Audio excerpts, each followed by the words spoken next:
The Hohokam tribe in present-day Arizona acted as the middlemen.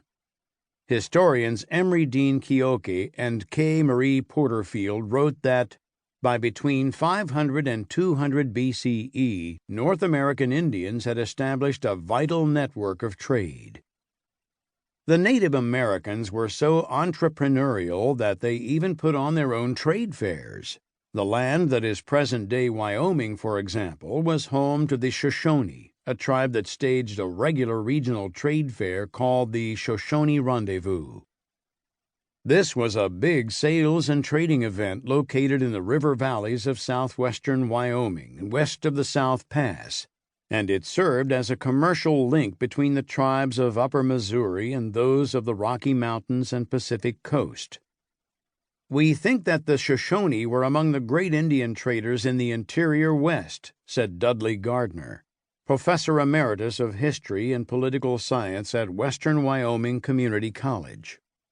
Crow Indians came to the rendezvous from the northern plains. The Nez Perce, Shoshone, and Flatheads came from the Plateau and Great Basin, and Utes came from the southwest. They all brought goods to trade.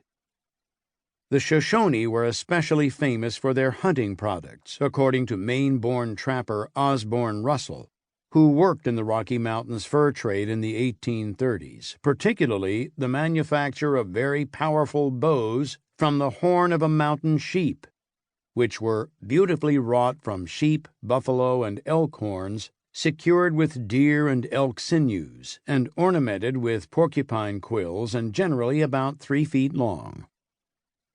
The business of Native America, you could say, was largely business in the form of trade and barter. Historian Samuel Western explained, "The Shoshone, it seems, traded with everyone, including Northwest and Southwest tribes.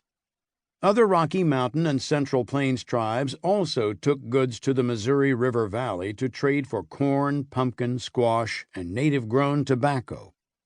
Their primary trading partners were the Mandan and Hidatsa of what is now North Dakota, and to a lesser degree, the Arikara, who were located north of the Grand River in present South Dakota." In his journal, William Clark of Corps of Discovery fame noted that the Arapaho conducted business with the Mandan, while the Cheyenne and Sioux traded with the Arikara.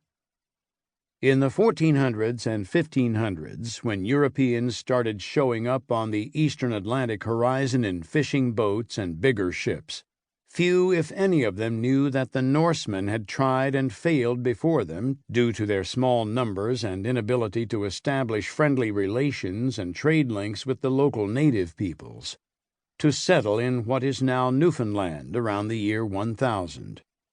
The new European visitors brought their own faiths and business ambitions with them, plus new technologies and products to sell and trade. Sometimes they brought disease, alcohol, overwhelming firepower, and sneaky business practices with them, too. At first, the wary Native Americans held the Europeans off and literally kept them at arm's length. Early 16th century Italian explorer Giovanni da Verrazzano wrote, "If we wanted to trade with them for some of their things, they would come to the seashore on some rocks where the breakers were most violent, while we remained on the little boat, and they sent us what they wanted to give on a rope, continually shouting to us not to approach the land." Eventually, of course, the Europeans landed, pushed far inland, set up trading posts, and made deals with the locals in exchange for guns and ammo, horses, clothes, cooking utensils, and lots of other goods. A key part of this sophisticated trading network was the native middlemen, who linked their own trading centers together over vast distances. The Cheyenne were brokers between hunting tribes of the southern plains and tribes in Upper Missouri, and they shuttled European-sourced guns and horses to both. The Plains Crees carried manufactured goods to Upper Missouri from Canadian fur traders and brought back corn and horses. In the southern plains, the Apaches competed with the Comanche and the Jumano tribes for the profitable middleman business between the Pueblos and the Wichitas. Depending